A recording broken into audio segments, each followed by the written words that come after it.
Well, greetings, sisters. Men are like swords. Women should think of men like swords.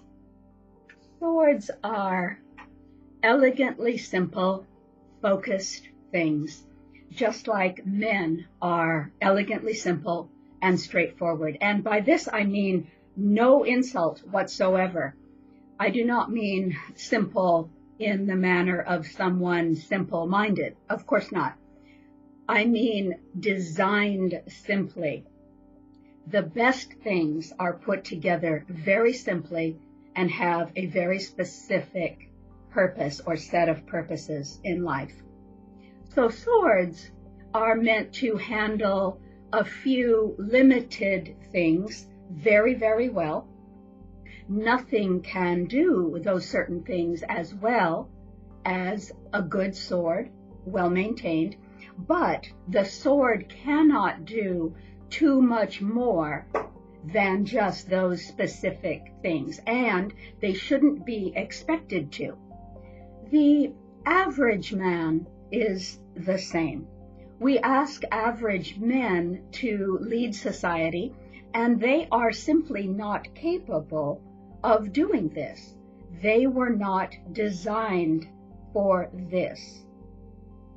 Aware men, on the other hand, are capable of leading society in cooperation with women, but aware men are only 5% of all the males on earth. Having men lead society is sort of like trying to make a dress with a sword, and only a sword. So you might be able to cut the pattern out with great difficulty, and the edges would be all shredded, but you wouldn't be able to actually put the dress together if you only had a sword. And you wouldn't end up with a useful item of clothing that you could actually wear. And if you think about it, this is exactly the state of our society right now.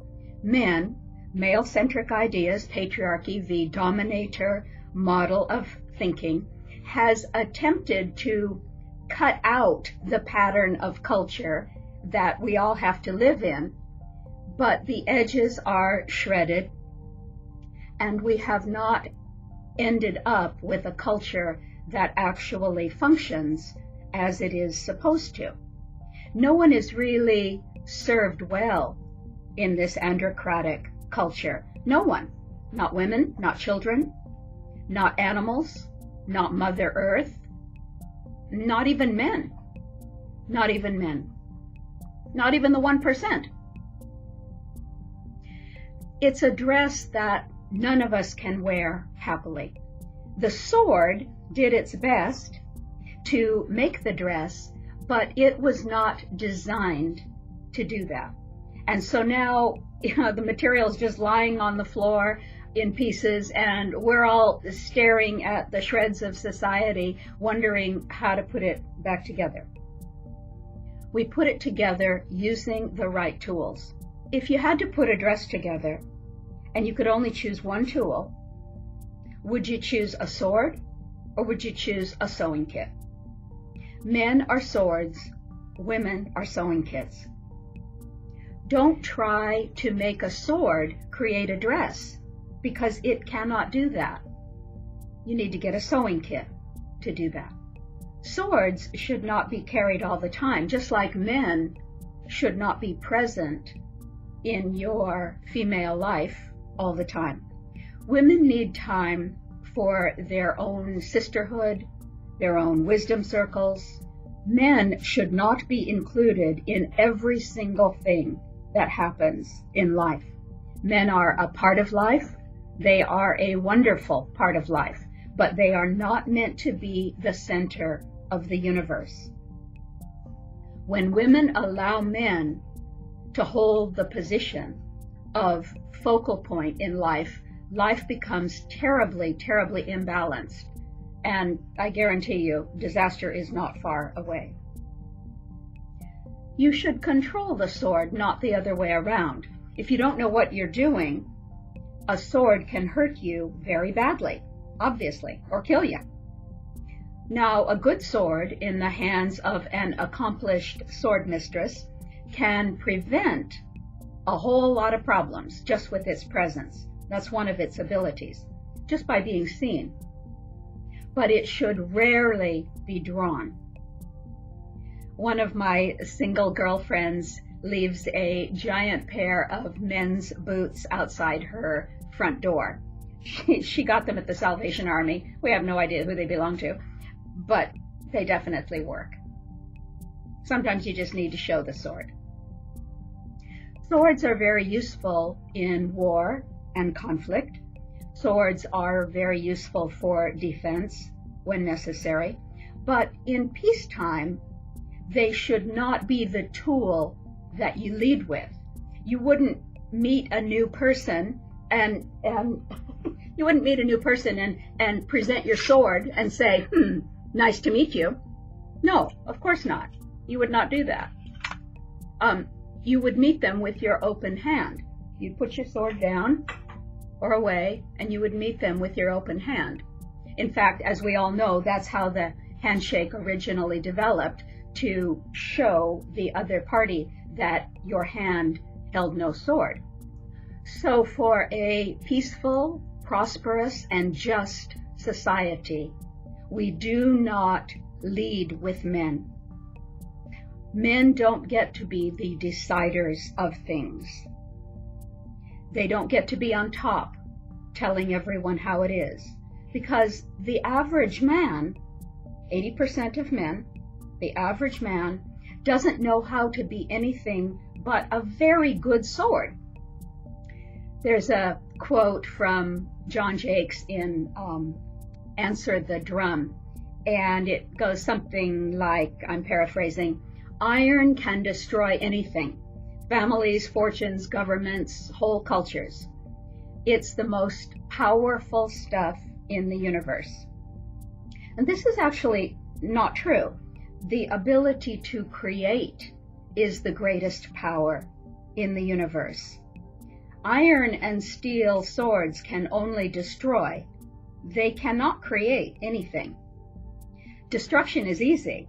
Creation requires great skill.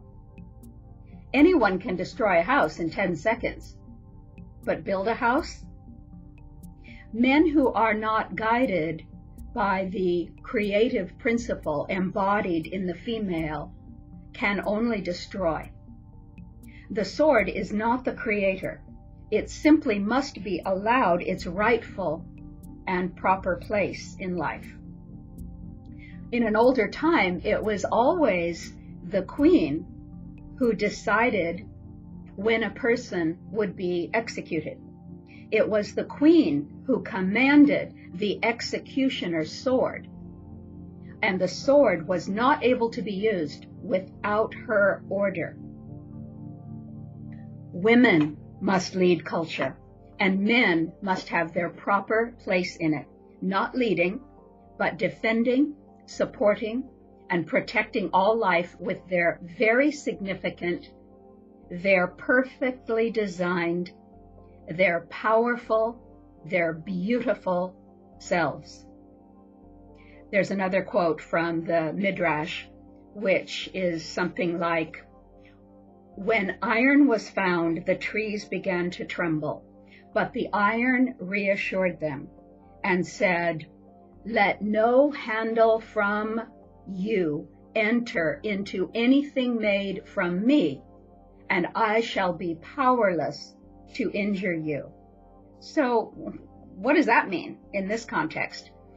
It means that women, the wood, the trees of life, and we know that woman as tree of life is an ancient paradigm and piece of iconography. It means that women, the wood, should not enter into or become party to steal. They should not become like men in their leadership. And we've actually seen this all the time. Women who have forgotten their true form of power, which is the good queen's power to hold the values and vision of society, women who have forgotten that original female power and mistakenly think that male-centric ways of domination and power over are actually power, which they're not. Well, these women are handmaidens to patriarchy. They are hopelessly copying male expression of power, which is fine for males, but doesn't really work well for women. And they never lead well, and besides, everybody, both men and women, ends up despising them. It should also be remembered that originally it was woman who gave the power of the sword to the man. So the sword actually, rightfully, is owned by woman, and we give it to men to use. It's the lady of the lake handing the sword over, right? It's not a man in the lake. It's the lady of the lake. It's the queen who knights the man. She wields the good sword, the sword with purpose. So let's remember that the sword originally belongs to woman. She has, just as she made man, woman makes man, woman births man, and she also gives him all his powers, including the sword. Women should not lead like men. Average men, 80% of the men on earth, naturally lead like alpha, taking charge, giving orders. This is perfect for them.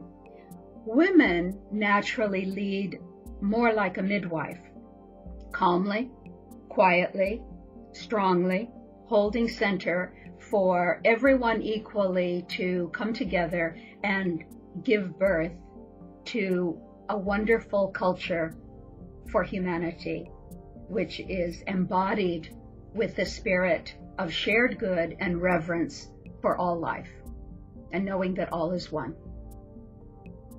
So average men are like very excellent swords.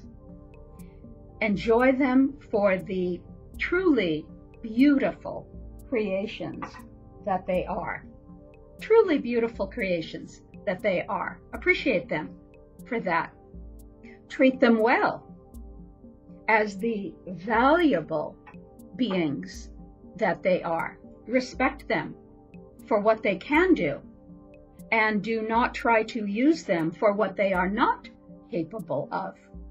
Honor them as necessary for life when in their proper place. Do not let them rule. Do not let them decide how life is going to be. It is the good queen in woman who has always known how life was always meant to be lived here on Mother Earth. Blessed be.